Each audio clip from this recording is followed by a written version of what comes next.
How's it going, Smashers? My name is Bonk, and today we're going to be talking about mentality in Smash Ultimate. Mentality plays a crucial role in how you experience everything in life, and in this video, we're going to be talking about how to have an effective mentality surrounding Smash, targeting aspects of the game such as practice and competition. First, let's talk about practice.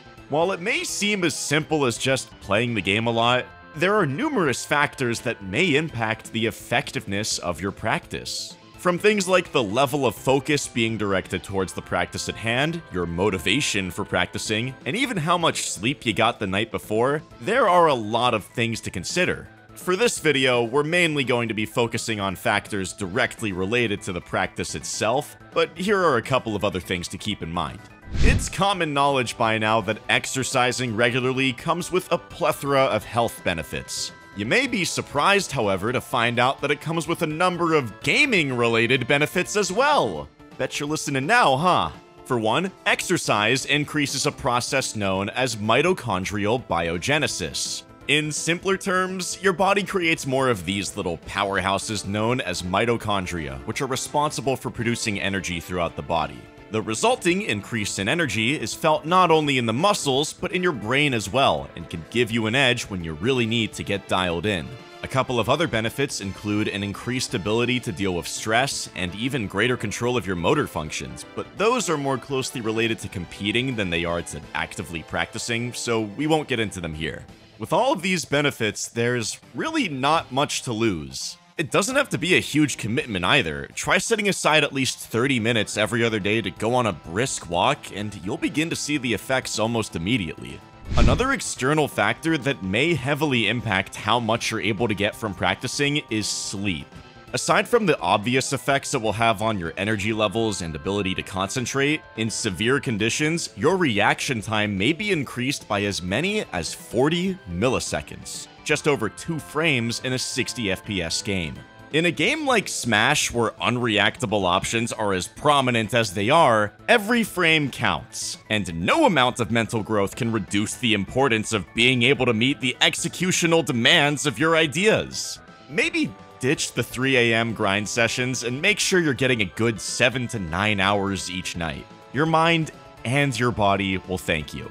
With 2 major external factors out of the way, it's time to get into the real meat of the subject. How do you practice? Simply put, you just play the game. Now, I know I said it's not that simple in the beginning, so let me explain. Consider a young child learning how to play catch. They throw the ball and it misses, landing just short of their partner's mitt. But on the next go-round, they throw the ball and it lands right on the mark. This interaction highlights a phenomenal ability of the human mind. They had an intent, the result of their action deviated from their intent, and with no active study of things like physics and aerodynamics, they were able to subconsciously make the required adjustment. This applies to quite literally everything that can be practiced, including Smash Ultimate. You may be familiar with this concept under the term adaptation, and chances are you're already doing it very frequently. Have you ever played some matches and thought, "Man, I keep getting hit by that move," or "Dude, I literally can't get off the ledge"? That's adaptation, or at least the first step. You had an intent, whether it was to not get hit or to not get stuck in disadvantage, and you noticed a deviation in the outcome of the interaction from your intent. These ideas may become more complex or more simple depending on your level of play, and the amount of time it takes to make the required adjustment will also vary. If you only take one thing away from this video, this should be it. Play the game, recognize your desired outcomes, and notice failures to achieve them. This is a perfectly fine way to go about improving, and is especially common amongst veteran players learning a new game, or in regions where individuality is a highly valued trait, such as in Japan. There are, of course, limits to this process. Putting aside physical limitations, such as the risk of incurring a repetitive strain injury, you'll eventually become mentally fatigued. As you continue to practice, you gradually become less capable of absorbing certain information. This effect tends to develop at an exponential rate and will vary slightly from person to person, but generally, you'll begin to see diminishing returns after about 2 hours of focused training. The next noticeable breakpoint comes around the 4-hour mark, and continuing to train past this point will do very little for you. This isn't to say that you can't play for longer than that if you really want to, and it only makes a difference assuming you're giving the game your complete and undivided attention. If you're in the mood to mash in friendlies or go into autopilot on quick play, don't let me stop you. What goes up must come down. Yeah, my feet don't touch the ground. See the world spinning upside down. A mighty crash without a sound.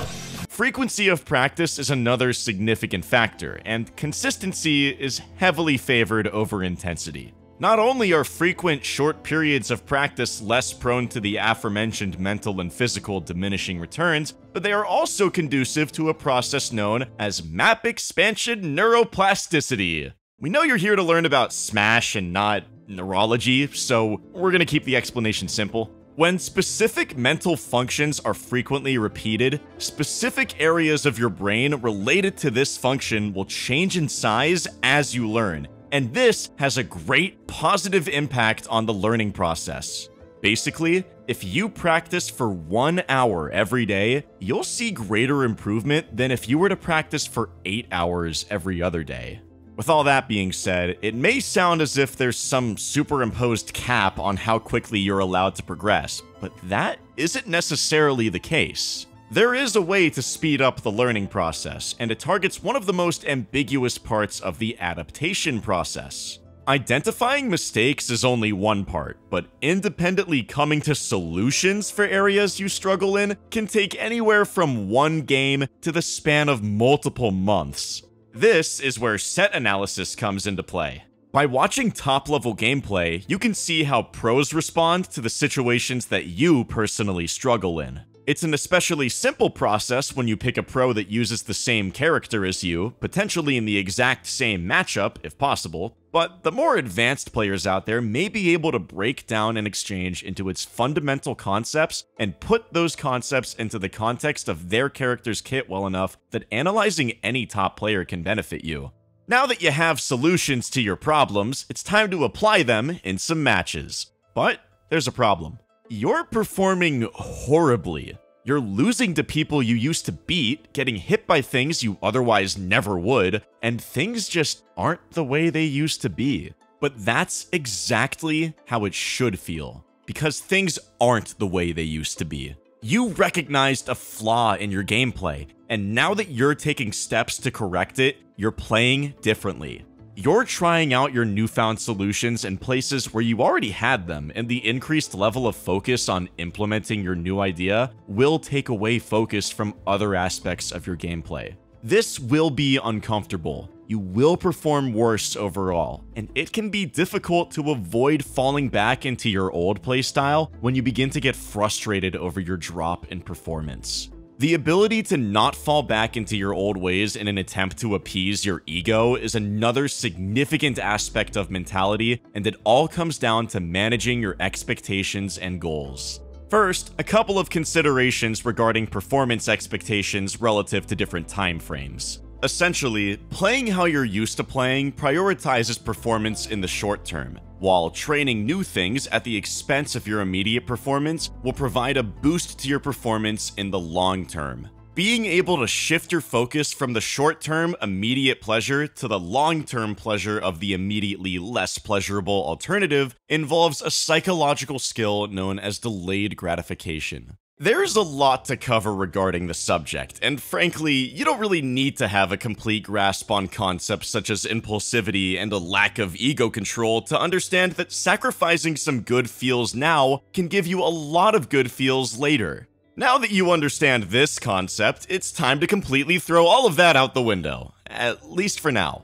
Everything we just went over assumes that whether it's right now or in the distant future, there's some expectation that you will perform well. This expectation, for the most part, does absolutely nothing for you. If you go into anything expecting a specific result, whether it's a set count, a placement in bracket, or anything else, and the outcome is anything below where you set your expectations, you'll be upset, even if you don't want to consciously acknowledge it. Everything related to practice that we discussed earlier is completely independent of expectations. Whether you expect to get top 8 or have complete certainty in the fact that you'll place dead last, you'll be able to focus on the game, identify new problems, and apply solutions to existing problems. The only expectation you should have is that you'll get in there, play the game, and try out some new things. Something else that is absolutely crucial to making improvements is having a genuine enjoyment of the game. Literally, just have fun. As tempting as it may be to complain about the buffering system or make your 8th tweet about Politena's Nair this week, put aside the negativity and think of some things that you like about the game.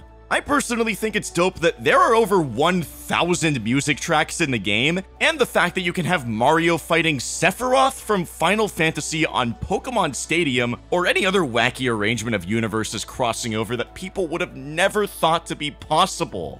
While competing may do a lot to spice up the experience, it's always going to be an uphill battle for someone who doesn't enjoy the game itself. It is a video game after all, and if you're not having fun, why are you playing it? Let's take a moment to summarize everything we've discussed so far.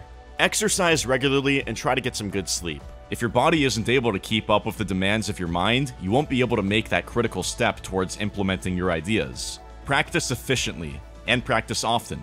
Practicing for 8 hours every other day is less efficient than practicing for 1 hour every day. Pay attention while you practice. If you don't pay attention, you won't notice errors and therefore won't make the required corrections, consciously or subconsciously. Set realistic expectations. If you set high expectations, you're only setting yourself up for disappointment. You're just here to play the game.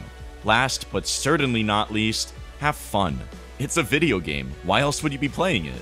That's all for this video. Thanks for watching, Smashers. Don't forget to subscribe and click that bell so you can be notified when we upload new videos. While you're here, consider giving the website a visit over at ProGuides.com as well, where you can have access to courses taught by pros, 24/7 live coaching, and loads of other content. And of course, feel free to join the ProGuides Smash Community Discord server, where you can find matchmaking, get notified for community events, and more. That's all. See you guys in the next video.